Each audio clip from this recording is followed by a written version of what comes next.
So thank you all for coming. We're really excited to host you all here for the first time, Rapyd Summit in Lisbon, and thank you for making all the way here.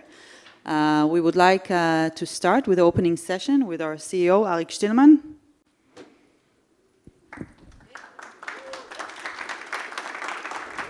את המוזיקה ברקע.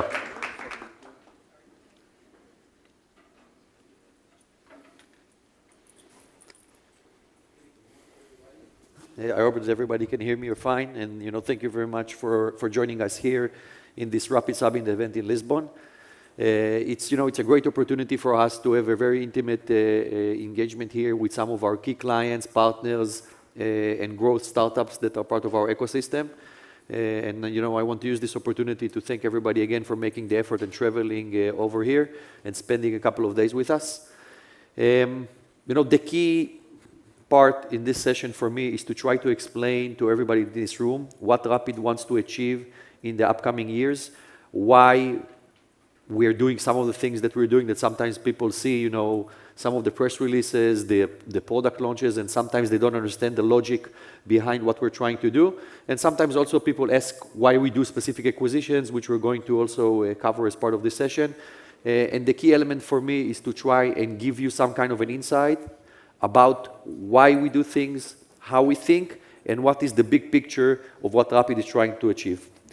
Now, the first thing that I want to emphasize in front of everybody is our new brand, which is actually building bold and liberating global commerce. So in the last year, Rapyd has been looking at rebranding Rapyd and trying to basically explain to potential customers and partners what actually Rapyd wants to do. And in this ecosystem of fintech and payments, a lot of times, it's very hard to differentiate yourself between a zillion other companies that do something that might be similar to what you're trying to do, but it's not identical.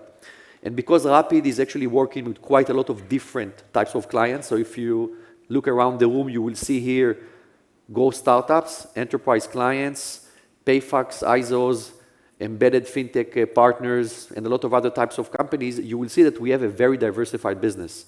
And sometimes when you have a very diversified business, it's very hard to articulate in a good way what are you trying to achieve, because if we would have sold only to enterprises, then it would have much easier to explain what do we do. If we've done only PayFacs and ISOs, it would have been much easier. If we've done only growth startups, easier. But when you're trying to actually articulate in one place, if it's a website, if it is content that you publish or any other thing, what are you trying to do? It's very hard when you're trying to actually get to such a diversified crowd. And we ended up with this Build Bold tagline, which is not only a tagline, it's actually the story behind the company, because we think that if you choose Rapyd, it's because you want to do something differently and build bold, and you don't want to be a WorldPay customer, or you don't want to be a Stripe customer, or you don't want to be a Payoneer customer, or whatever, pick a company, right? Because you want to do something different. And the Build Bold element is an element that pretty much is with the company since the day we founded the company at the end of 2015. And as part of this presentation, I will walk you through a story that explains also why are we building bold. First, a very important word in everything that is related to today's situation around the world, right? There is an economical situation, there is a down market, there might be a recession. And resilience is probably one of the most important things that any business across the globe will need to have in order to survive this period and grow. Everybody knows that, the big companies actually emerge during crises. So from our perspective, this is an amazing opportunity. We don't see a down market as something that is bad, right? For us, it's a big opportunity. And for most of the companies that sit around the room, it's also an opportunity. It's a way of looking at things. And for us, being resilient is one of the most important things that we can give you on top of our fintech infrastructure and what you can give yourself as a business in order to scale and grow during this economical situation. Now, what is resilience, right? It's a great word in English, but actually there are a lot of things that stand behind the scenes behind this word, right? And the key element behind being resilient is to basically be able to adapt yourself to very changing situations. Any type of shock will not surprise you, and you will be able to overcome these challenges and actually scale from them. And this is what Rapyd is here in order to help everybody in this room to do. We are going to provide you an infrastructure that will allow you to be resilient and will allow your business to survive this economical situation, to survive this down market, and to basically scale and actually grow your business even in down markets. Now, how do we do it? At the end of the day, the big picture behind Rapyd is what Rapyd is actually offering to its clients. Some people think we are a payments company because we have card acquiring. Some people think that we're a disbursement specialist because we do payouts. Some people think we are a type of an issuer because we do issuing. But at the end of the day, even though we actually do every single one of these things, the most important differentiator from our perspective and what we want to sell to our clients is the fact that we are a platform, okay? And we invented this term, Fintech as a service, that today everybody is using. But in the first time that we started to use it, and I think it was around 2017, 2018, nobody understood what Fintech as a service even means. Even banking as a service didn't exist as banking as a service back then. Everybody knew what is collection, disbursement, and issuing, which were separate elements that everybody knew about them. Rapyd came into the market and grouped them, and the logic and the thesis behind grouping things was that people want platforms. Exactly like today, when you need something in cloud computing, you go to a platform, if it is AWS, Google Compute Cloud, Azure, and you don't go and buy a server in a store and put it inside your office. We understood back in 2017 that people will want platforms in fintech. And if you see how the evolution of this market is going and where the entire market is going into, most companies prefer to go to platforms and to build on top of a single API with some kind of a very sophisticated infrastructure that will allow the business to scale. And this is what Rapyd does. We basically provide a single point of integration for our clients. And again, we have a very diversified client base. A client can be a developer that is building a checkout experience on Shopify and can be a very large enterprise like Google that is doing something on top of Rapyd, or can be a PayFac that actually wants to operate a business on top of a platform like Rapyd. And we basically provide our clients the ability to do collection in any way that they want to collect money. Doesn't matter if it is cards, cash, bank transfers, local wallets, any way that people might want to pay. And like I tell my product team, if somebody wants to pay with chickens, do it inside the product, right? Any way that somebody wants to pay. Same way, disbursements. We want to enable you to pay out in any way that your clients want to get paid. Some clients want to get paid, regular bank account transfer, wire, local ACH, pushing money to a card, pushing money to a local wallet, cash pickup, and soon crypto payouts that will be offered on top of our platform. Any way that somebody wants to get paid, this is the disburse platform of Rapyd. The Rapyd wallet at the end of the day is a bank account replacement. It doesn't matter how you want to look at it, but our wallet platform is a custodian bank account that supports 55 different currency pairs that we allow to store in custody. And later on, as part of the session, you will understand, both by Sarel and Juan, that will walk you through some of the capabilities that we have, the power of the Rapyd wallet, which is a white label infrastructure that can change a lot of stuff that you do in your business. And last but not least, the issuing platform that basically allows you to issue virtual and physical cards in more than 32 markets across the globe. So if you have actually a balance in the wallet, you can spend it either on a point of sale or online. Around all these different things, Rapyd basically aggregated quite a lot of value-added services from a very strong identity verification platform. So we are doing digitally all the KYC and KYB, all the compliance requirements, the transaction monitoring, everything that you need in order to run the business, not only the tech part, not only the money movement element that we do, but also the compliance piece is fully automated inside Rapyd, together with a very sophisticated single settlement and reconciliation, FX support, and quite a lot of other things that are baked into the platform. Because our goal at the end of the day is that exactly like when you want to do something in cloud computing, you don't care where Amazon is keeping their servers, how exactly the networking works. You just click on the button and something happens and works. We want to get to this situation in fintech. If you want to build some kind of a financial product and you want to do it in the UK or in the EU or in Singapore or in the US, you won't care about the complexity that exists behind the scenes. Rapyd will do the heavy lifting for you, and you will basically build on top of the Rapyd API and invest in your core business. And we will take care of everything else that is not your core business. Now, the world before Rapyd looked like that, right? And it's one of my more famous spaghetti slides that I used the first time, I think it was around June 2019. in one of the events that I've done in the US, where I was trying to explain investors and clients what Rapyd does, right?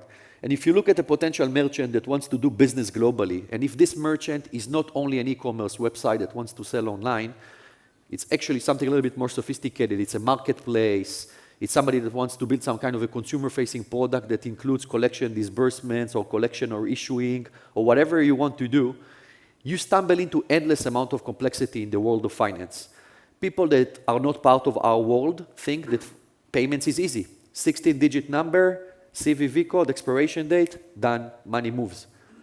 Unfortunately, or actually fortunately, because we actually make money from it, it's not as simple as that, right?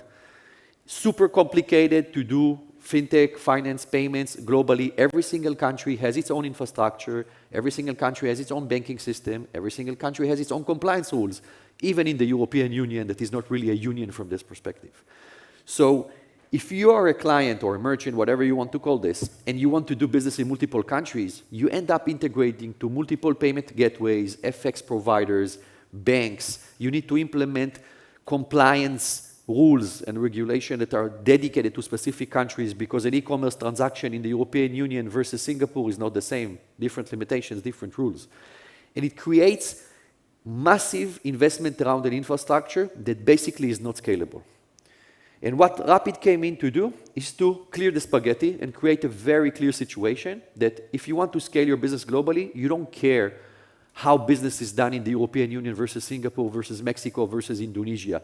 You don't know what are the compliance rules because it's not your business. You don't know what's the difference between DBS Bank in Singapore versus Barclays Bank in the UK or Santander in Spain. It's not your business. You don't need to know the difference, right? Unfortunately, there is a difference. Fortunately, Rapyd can actually solve it. And if you look at this slide versus the previous one, it was very dirty and complicated. This is simplicity. You connect to Rapyd, and from your perspective, a payment collection in any one of the countries looks the same. You don't care in which country you collect the money. You want to do a disbursement, you can do a local ACH transfer in any country, or a push to card or a push to wallet in any way, and Rapyd will actually deal with it. Not only from a tech perspective, not only from a money movement perspective, but also from the third and most complicated piece, probably the compliance element, because the compliance piece is automated and baked inside the platform. And that's one of the key elements of scaling a business where you don't need to invest the time and effort in things that are not the core of your business. Now, we've been around for only 7 years almost. So it's, I think, February 2023 will be the 7th year for Rapyd, and this is typically for a startup company. After 7 years, you're becoming grown up and you're becoming a real company. So we're like literally several months away from having a birthday. We've backed by the world's biggest investors, General Catalyst, Target Global, Co2, Spark, Tiger, BlackRock, Durable, Fidelity, whatever, pick a name. They probably invested in Rapyd. Even Stripe invested in Rapyd, and a lot of people ask me, how come one of your biggest competitors invested in you? So the story behind the scenes is that in 2017 and 18, we were a very small company. Stripe came in and said, oh, we want to invest in you because you're doing things that we cannot do because of the difference in the tech, because of the difference in the scale. And the logic behind the scenes for Stripe was, we'll invest in them and then we'll buy them cheaply. So fast forward, I think it was 5 years ago. They didn't buy us cheaply, and they made a lot of money from investing in Rapyd, but they're just a financial investor. So Stripe has nothing to do with Rapyd as a company. We don't have any partnerships. We're not connected from a technological perspective. Like any other investor that exists here, they're here. But from our perspective, it's a great thumbs up because it means that they identified back then, and I will give them the credit for it, that we know how to do some of the things better than them. So they're still a great company, and we're still a great company, but still they gave us the credit that we know how to do some things better than them. Since we incorporated the company, we're operating today in approximately 106 countries across the globe, more than 100,000 SMB clients, 3,000 enterprise clients, 892 employees, I think, globally and counting, including the acquisitions that we've done. Total funding raised of $770 million. We have a year-over-year growth of revenue, excluding the acquisitions that we're doing, of 100% in the last years. And office locations, we are all over the place, right? London, Tel Aviv, Amsterdam, Reykjavik, Iceland, in the US, in Miami, San Francisco, Mexico City, Singapore, Sao Paulo, Hong Kong, and Dubai. But we didn't start from this, right? And it's an interesting story how we actually decided to do Rapyd. We didn't want to do Rapyd, and we actually didn't even want to do a platform or B2B payments or whatever you want to call it. We actually had a dream to build a consumer-facing financial services product. So in 2016, in January 2016, myself and my co-founders had a very stupid idea to compete with PayPal. We woke up one morning, we said, listen, we want to compete with PayPal. We thought it's a great idea, and we thought that the world needs another PayPal competitor. And we actually started a company that was called CashDash. Actually, an awful name for a company. We couldn't get a bank account opened to pay salaries to our employees because the name of the company was CashDash. So basically, every single bank told us, we cannot open an account for you because you touch cash. It's a true story. It took us, up until today, we have this bank account in Poland because it was the only place where we were actually able to get a bank account. Maybe cash doesn't mean anything for them there, I don't know. But the reality is that we wanted to do this consumer-facing application that will compete with PayPal, which means a wallet platform that does multi-currency funds, has the ability to do FX, and can provide you the ability to pay in different currencies across Europe. So the play was go create a consumer-facing wallet, enable clients to basically convert FX very cheaply. Back then in 2015 and 16, FX was a big thing. Everybody was trying to monetize on FX, to provide cheaper FX because people were looking into how much does it cost, and it was a big thing. And the idea was we'll build this app, people will download it from the App Store, we'll open an account with us, we'll be able to deposit money, to change currency, hold the funds in custody, and pay in a variety of places. But the idea was very bad. Why? Because if you look at this slide, which is the original slide I used when I was trying to raise capital for this awful idea, was basically we were trying to create a travel play for travelers that want to travel and exchange cash money for lower fees, right? So you come in, you have currency in one type of currency, you want to exchange it to another currency. We basically provided these capabilities inside the wallet. We also wanted to launch something that was called Cash Pay, which is actually tap payments with NFC through the wallet. So it was like a huge thing that we wanted to build to do all these different things. QR payments, NFC payments, storing funds in custody, doing FX, issuing virtual cards at a certain stage. And when you look at all these different things, they represent every one of the things that I explained that Rapyd does. Collection of funds, because you need to put money inside the wallet. You need to store money in custody. This is the wallet. You need to do FX. You need to do KYC because it's the requirement of the account opening.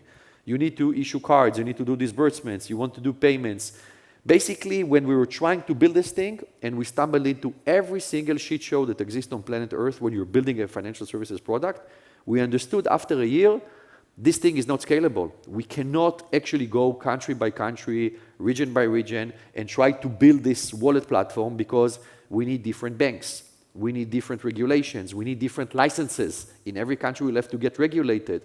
We need to find a disbursement partner. We need to issue cards in different countries because we cannot issue all the cards from one country because the rules do not allow it. And endless number of problems from transaction monitoring to doing actually FX in a variety of currencies, to touching so many different payment methods. We stumble into endless problems. And this is when we decided that we have to pivot. So if you look at the timeline of the company, we started as a B2C wallet in 2016, and then in 2017 we understood that whatever we're trying to do is super not scalable. And because it's not scalable, we started to look around because we said, okay, there must be a platform. There must be someone that we can just build on top of because we don't want to waste our time building all these different things. And if you look at 2017, if you take a time machine back, 0 platforms. Everybody is a specialist. You have a card acquiring company. You have a disbursement company. You have a KYC specialist. You have an FX specialist. You have a compliance specialist. And basically, we had to integrate to 7 different components or companies per country typically, not even per region. And this is when we decided to pivot the company in 2017 into what we call a platform play. And we said, listen, we're going to build the Amazon AWS of the fintech space. We're going to use all this massive amount of code that we threw already into this failed consumer application and start exposing it as an API so other businesses will be able to build on top of us. This is when we invented this sentence, AWS of Fintech, that later changed into Fintech as a Service around 2018, where we launched our infrastructure, at the beginning only in the European Union. We moved it to Latin America, to the US, to Asia Pacific over the years.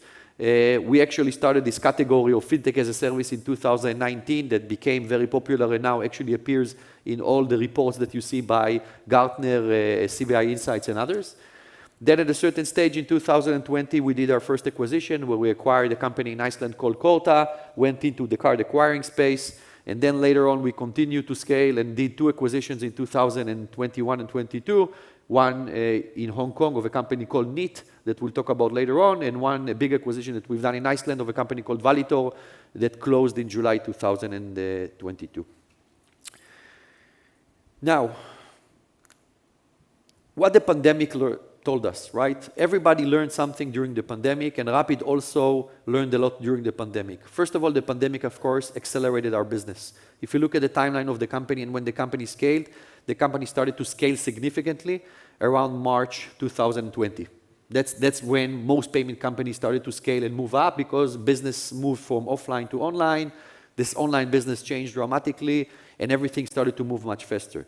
But we actually learned something very important during the pandemic time and what we call post-pandemic. Who survives and who is the loser, right? And the resilient part of, what we've seen is anybody that focused on partnerships, collaboration, and building ecosystems got out of the pandemic super strong, accelerated his business even post-pandemic, and even these days, when there is an economical slowdown or recession or whatever is going to happen, you see that whoever took this approach of, I want to partner, I want to build an ecosystem, has a much stronger foundation than most of the other companies that decided to try and go do it alone. Now, this sentence is a sentence that every single startup company in its history always says, right? It doesn't matter who you are, if you're Rapyd, CashDash, Stripe, Uber, whatever you are, there is always this time that somebody in your product management team or somebody in your engineering team says, I can do it on my own, I don't need to partner. That's the biggest bullshit, ever, because everybody needs to partner. It doesn't matter who you are, everybody is partnering with somebody in order to do it. Trying to build everything on your own always end up in a failure and in a very big delay to go to market. Now, of course, there are some things that you need to build on your own because it's the core of your product. But if you really want to scale your business and you don't have 20, 30 years to wait until your business will start becoming global and scale, then partnering versus I will try to go do it alone is super important. Now, why is it important? Because everybody wants to be an ecosystem. If you look at today's world, even the biggest players on planet Earth, it doesn't matter if you're Microsoft, a Google, an Apple, an Amazon, a Samsung, a Shopify, pick something, everybody wants to be an ecosystem of something, right? Apple is an ecosystem of developers, the App Store. This is how they make money. They partnered with the developers at the end of the day. They said, listen, we cannot build every single app that somebody wants. So let's partner with developers. Google partners with endless number of developers around the world, also inside their App Store. Shopify, at the end of the day, is a huge ecosystem. It's a fintech company. People think that Shopify is an e-commerce company. 70% of the revenue that Shopify has is from payments. It's a payments company. It's a fintech company. Shopify is not an e-commerce company. But it makes all the money from partnerships, partnering with different companies that provide them infrastructure for fintech, for KYC, for money movement, for doing different types of plugins, developer shops. Everybody wants to build this type of an ecosystem. And at the end of the day, you see that most businesses understand that if you don't build an ecosystem around, you will never be able to scale to the next level. Every company can start scaling, but the question is what happens when you hit that wall in the curve before you can jump to the next level? If you don't have partners, you will never have an endless army of people and clients that will be able to scale on their own, and this is what everybody learned and everybody wants to do. Now, Rapyd powers some of the biggest ecosystems and partners with some of the biggest companies, on planet Earth to do a variety of things.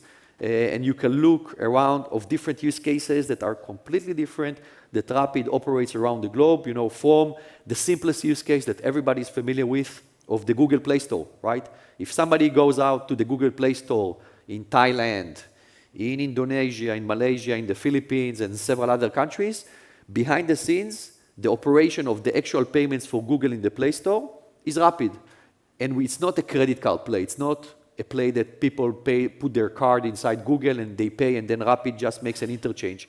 Actually, the majority of the payments in these countries with Google are not card-based. There are endless number of payment methods in this market, from real-time bank payments, QR codes, local wallets, and even cash in some countries. And we basically power Google's capability to scale their business in APAC.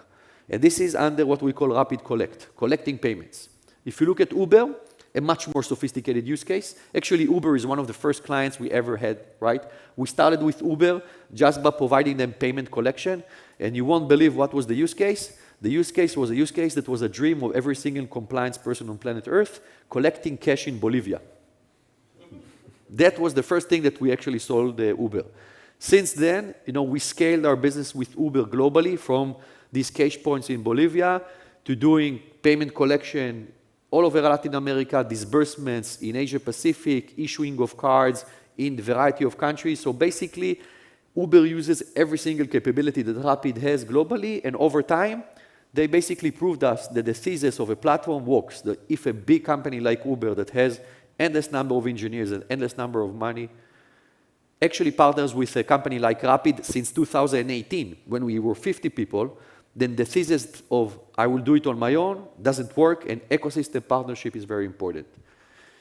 This example is awesome because it's a beer company, right? I never thought I would have a beer company will appear in a slide as a client that I want to present, but this is one of the biggest beer manufacturers on planet Earth, if not the biggest one, and they're a client of ours, where we actually digitalized completely everything that is related to their payments in Latin America. So I don't know if you know how it works in Latin America, but basically somebody goes into a big truck with a lot of beer that is behind, and he starts to drive, and then he goes to every single bodega in Mexico and says, how many beers you want? I need this amount of beer. He gives the beer, gets the cash from the bodega in Mexico, and moves forward. And what Rapyd did actually for this amazing client, digitalized everything. The bodega has a wallet. The driver has a wallet. The bodega can deposit cash into the wallet in a 7-Eleven or whatever it is and turn it into digital money. And when the driver comes and gives you the beer, you don't give him cash anymore. You just move the money inside the wallet. So the driver doesn't need to touch cash. Nobody's going to mug the driver in the middle of the day unless he really wants to steal the beer. And everything will be fine. So it's another amazing use case. And last but not least, quite a lot of small, medium, and growth companies that we serve, that do endless amount of things. Every single week, when I sit with the sales team, I learn about new use cases from companies like GoTrade that are a type of a Robinhood for Asia Pacific, to 24/7, to direct football shop, and others use variety of our capabilities for payment collection in a very growth part of our business, which is the SMB business. Now, how do we tap into the ecosystem play? So there are three different ways that basically Rapyd is tapping into the ecosystem play. Each one of the ways that we do it is basically touching in a different way every single one of the types of clients that we have sitting here. Way number one is basically building for growth-oriented multinational companies. Almost every company in today's world sells cross-border. It doesn't matter if you sell from the UK to the EU, from the EU to the UK, from the UK to Mexico, or from Singapore to the UK. Everybody has some kind of an element of cross-border, even SMEs. So 43% of the SMEs indicated that they conducted international business. Everybody today, in today's world, do something international. Now, Rapyd has a research department that publishes quite a lot of reports and a lot of insight information, and you can download some of these reports from our website. But I think one of the most important things that we saw in our cross-border report is that 46% of the clients say that their cross-border business is growing between 10 to 30% year over year, and more than 90% said it's growing double digits. So even for small companies, and of course for big companies, cross-border matters, and it's a big part of their growth story. Not only that, cross-border e-commerce, if you look at it, what does it mean, for companies? Basically, decision maker says that, in 2022 and definitely in 2023, when there is a slowdown in the economy, cross-border is a super high priority for 93% of the people that answered the survey. Now, why is it important and why is it challenging? Doing cross-border transactions is super challenging, and a lot of people forget all the friction that exists. from the fact that you don't have actually the connectivity to the payment providers that allow you to do these type of transactions, to the very complicated compliance requirements and risk, to the fact that the banks don't really like to serve companies when they do cross-border stuff because of the complexity around it, lack of transparency, and very high fees. All these things are basically coming in and kicking into adding a lot of friction for companies to do cross-border. And what we do at Rapyd, we basically power platforms to enable much easier cross-border trade. So yes, you can do directly on top of us the cross-border piece, but as part of this ecosystem play, we are an infrastructure. And we eager you to basically leverage our infrastructure to build things like these two clients, for example. So we have two clients, Aspire and Mundi. Both of them are building platforms that enable other businesses to do cross-border trade. Aspire basically build a platform that allows, companies in Asia Pacific to do much easier payments that are B2B related.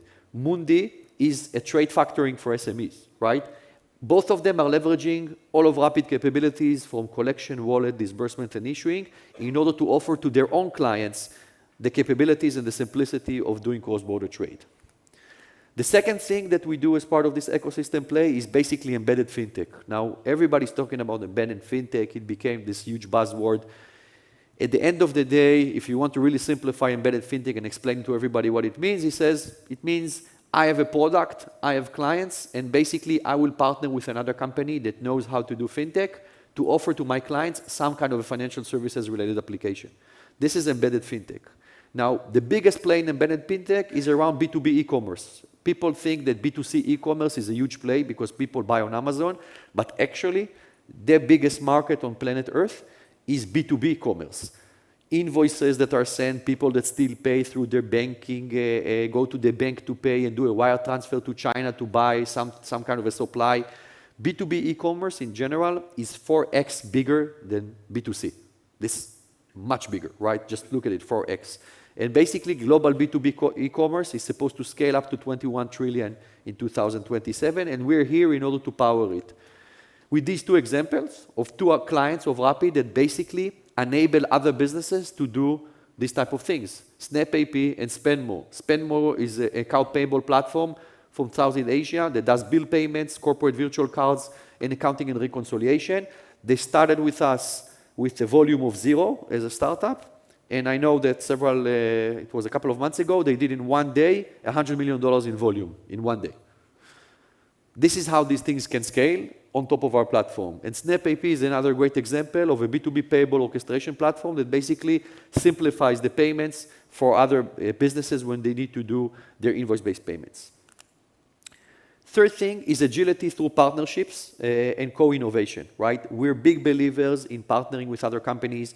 We have today at Rapyd, I think, around between 95 to 100 different partners. Doesn't matter if it is banks or other fintech companies or startups that we basically somehow leverage the capabilities of each other from, open banking partnerships to other types of partnerships that we have across the globe. We're big believers in agility, and two great examples of the things that we do are these two companies here, Banked, which is a company that basically provides us pay-by-bank capabilities in a network, and Spreedly, which is a payment orchestration platform, right?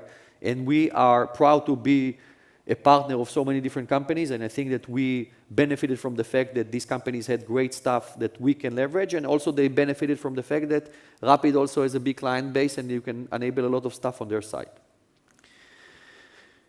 Last piece of my presentation is just to give you some insight about two things, our product roadmap and some of the acquisitions that we've done. So first of all, a glimpse into the product roadmap and why we think it is a very resilient roadmap. In February 2022, we acquired a company called Neat, a small startup based in Hong Kong. The company does two things, automatic incorporation and small bank account replacement.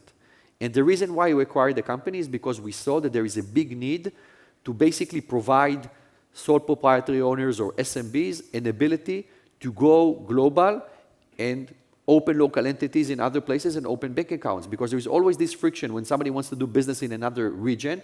I don't have a local entity, I don't have a bank account.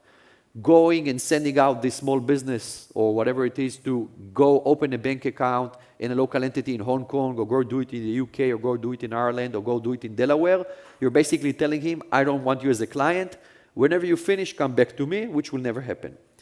The thesis behind acquiring NIT was basically to provide these automatic incorporation capabilities because we want to provide our clients the ability to actually create new companies. So if you're some kind of a company in the EU and you want to do business in Asia Pacific, we actually allow you today in 15 minutes completely digitally to create a local entity in Hong Kong and open a bank account in Hong Kong in 15 minutes. You go into the website, you fill a form, super simple flow. You actually get a local entity with everything that you need, a local VAT number, everything that is generated automatically behind the scenes, and a bank account as part of the process, and you can start trading, for example, in Hong Kong and actually in the entire Asia region. In the same way, we're going to launch before the end of the year the UK, Q1 2023 Ireland, and Q3 2023 the US. So we're basically providing you these global incorporation capabilities, which means you can take your business anywhere. The same capability that I'm explaining now is also available through our API to partners. So if you are a Rapyd partner and you want to offer your own end clients the ability to incorporate and having a bank account replacement, this is what you can do with the incorporation capabilities. The Rapyd Business Bank Account is actually another product that we launched that removes a lot of friction. The biggest friction that businesses typically have when they're trying to do business globally is to open a bank account because it's always a risk. Nobody really wants to bank them because the bank doesn't generate almost any revenue from this. And we decided to remove this friction with something that is called RBA or Rapyd Business Account. It's basically a full-blown bank account replacement for businesses that with a single click or a single API call, you can actually open a bank account for your business and provide everything that you need, collecting money, disbursing money, issuing a corporate card to spend the money that exists in the bank account, storing funds in custodian, supporting multi-currency, everything exists behind this bank account. Today we can do it in Hong Kong, in the UK. We'll be able to do it probably in Ireland around February 2023. And the bank account replacement by Rapyd, or what we call Rapyd Business Account, is really here in order to simplify the life of the clients or the clients of our clients in case of a partnership model. It provides you a very simple either API or UI ability to store funds in 55 different currencies inside of the Rapyd bank account. And basically, you don't need a bank. Unless you want to get interest for your money, which might become interesting these days, and we still cannot do it in part of the platform, everything else you can do inside Rapyd. Account, collecting money, storing money, issuing the card, spending the money, paying invoices, whatever you need to do in the Rapyd bank account is there. Disbursement anywhere, right? So the disbursement engine that we have is very sophisticated. It covers around 250 countries across the globe. If you really want to make a single platform for payouts, Rapyd is the place for you. And it's not only for you, it might be for your clients. So again, we support the partnership structure through the API model that we have. It doesn't matter if you're providing embedded fintech, if you're a PayFac or an ISO, the disbursement engine that we have behind the scenes basically provide you all these capabilities, and we can do it with local bank accounts, with SWIFT, with a wire, whatever is the preferred method is typically supported by our platform. We also provide a very easy to use user interface, so if your clients don't want to use an API or you don't want to use an API, our user interface actually provides you the ability to do payouts quite easily through a single platform.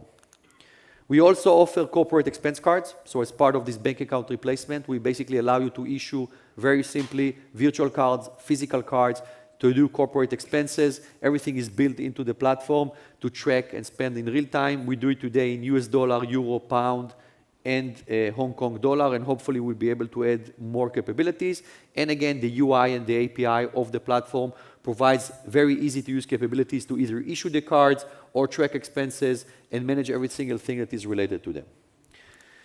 One of the biggest offerings that we have, and is an offering that is going to be covered right after me by Sarel, is the virtual bank account capabilities. We allow you to issue virtual bank accounts in more than 40 different countries that can store funds in 25 different currencies.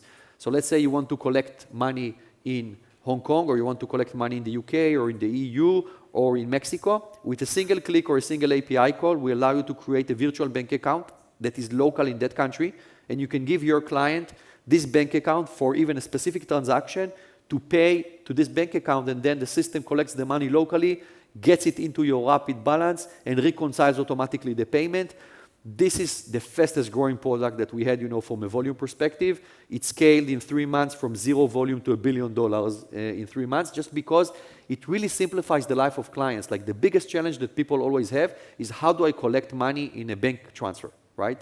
And if you suddenly can click on a button and issue a bank account in any one of these countries and actually give your client an IBAN number or a sort code or whatever, depending in which country you're in, and just tell them, pay here, the transaction is local, it comes in local currency, reconciled automatically, super powerful tool, and again, supported both for direct clients and in the partnership model that we have. Rapyd Verify, for me, is the most important product that Rapyd has. This is our digital onboarding KYC and KYB platform. Everything that we do from an onboarding perspective goes through this engine. And again, this engine is available for both our partners and to the direct clients. Is basically a platform that does everything digitally from an onboarding perspective. It has digital forms. Your client or yourself, you can basically fill the form. Then we do the account opening automatically. We go out to the company house in the UK, to the registry in different countries, verify the identity, go to different types of compliance requirements, do digital KYC, checking the proof of address, validity of the VAT, whatever is required is done digitally behind the scenes. Super scalable product, allows you to do account opening, sub-merchant opening, especially powerful for the PayFacs and ISOs and anybody that does embedded fintech. So Rapyd Verify, from our perspective, is a product that today supports European Union, UK, Singapore, and is getting rolled out to additional countries in the upcoming months. And last but not least, the Rapyd Partner Program, right? So the Rapyd Partner Program, from our perspective, is one of the biggest things that we're going to invest in 2023. It's connected directly to the last part of my presentation that is related to the Valitor acquisition of Rapyd. We're big believers in partnerships, not only in ecosystem partnerships, but generically in partnerships, from the traditional stuff of partnering with WooCommerce, Shopify, Wix, PrestaShop, whatever it is, to platforms like Alpaca that do online trading, or to Xero, which is an invoice management platform. Around partnerships and providing the simplicity to either our clients or to our partners to generate more revenue one way or another through these platforms is probably one of the most important things for us. And increasing customer wins and generating more revenue and providing revenue share models with our partners is a critical element. We also do it now with dev shops. So another initiative we started in the last 6 months is basically working with a lot of dev shops that are actually building software solutions for other companies. So if in the past you had to go and sell directly to the client, these days sometimes you only need to work with a dev shop that actually works with quite a lot of clients, and we're building a business around dev shops, which are a very important part of what we try to do. And we're also very generous around what we call the revenue share model of dev shops. So if you're a dev shop and you have clients, you can actually generate quite a lot of recurring revenue from the clients that you bring to Rapyd, and it's not going to be a one-time fee that we pay you as referral. No, if we make money, we want you also to make money with us. Last part of my presentation is probably the most strategic acquisition that we've done up until today. So Rapyd acquired Valitor. It's a deal that we've done in July 2021. It took 12 months, 1 full year, to close it due to regulatory requirements. We're super happy and excited with the fact that the deal closed in the 1st of July. And in the last several months, we were mainly learning a lot about Valitor, about the capabilities, a lot of things about the potential. We have quite a lot of plans around this acquisition. This acquisition is going to allow us to scale our business significantly in Europe. We have some overall plans that are, let's say, less important to the majority of the people that sit here in the crowd, but it's still important for me to share it.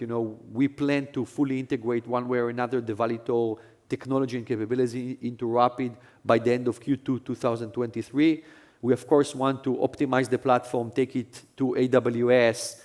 Even though it has an amazing uptime and amazing resilience, we want to try and take it to the next level, because there is always an ability to do better authorization rates, more uptime. So everything around the technological investment, we're going to continue and invest significant amount of money and effort in making this platform better. We're not going to rip and replace the platform, because we believe it's a very good platform. So we're just going to make it sure that it's more, let's call it Rapyd ready for the stuff that we do, and with the requirements that we have. An amazing piece of this business is everything that is related to partnerships. So I think that Valitor is a great example of how you partner around the PayFac and ISO business that they have. So there is a significant business in Valitor that has been growing quite steadily over the last several years around payment facilitators and ISO partners.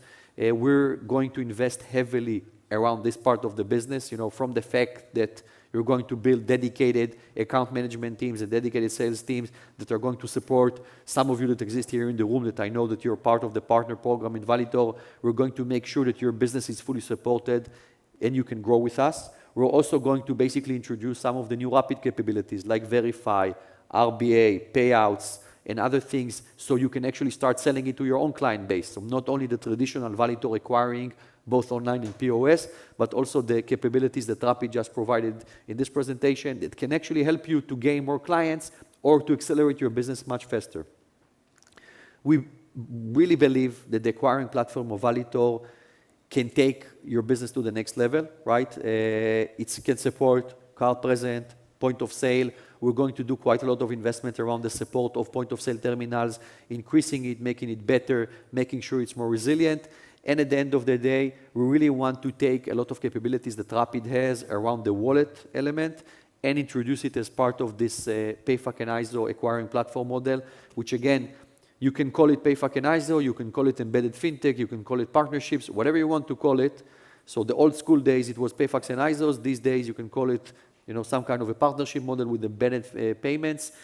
We're big believers in it. We have no intention to compete with our clients. So it's not that we have an intent to go after the clients of our clients. We don't do these type of things. We're very fair and square from this perspective. And our main goal is to assist you in any way to grow your business. And the last slide from my perspective is just to summarize the three key elements from my presentation is how you're becoming resilient in these days. And these three things that you see behind me are the most important thing. First of all, build for growth-oriented multinationals. Going after these companies that want to do international business is super important because at the end of the day, they will allow you to scale and generate more revenue. Embedded fintech into B2B, it's a critical element because the B2B commerce is a huge opportunity. Again, it's 4x bigger. It's a $30 trillion market. And the last piece, always partner. Co-innovate with your partners. Do not try to build things on your own. I would be the first person that people would think. I would say, I want to do everything on my own because I'm a startup. I raised $800 million. I can do everything on my own. No, the days of trying to do things on your own are over years ago. Partnership are a key for scale. Thank you very much, everybody, and have a great summit.